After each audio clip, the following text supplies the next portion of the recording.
İşte karşınızda yeni silikon roller ve 8000 Pascal gücünde Listo S1 Max. Yenilenen tasarımıyla size derinlemesine temizlik imkanı sunuyor.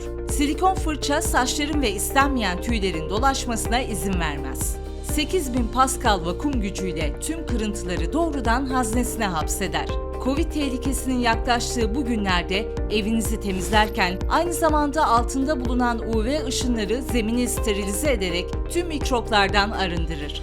Ünitesinde topladığı atıkları ozon sterilizasyonuyla hapseder ve koku oluşumunu engeller. Bu sayede hem derinlemesine temizliğin hem de sterilize edilen evinizin zahmetsizce keyfini çıkarabilirsiniz. Listo.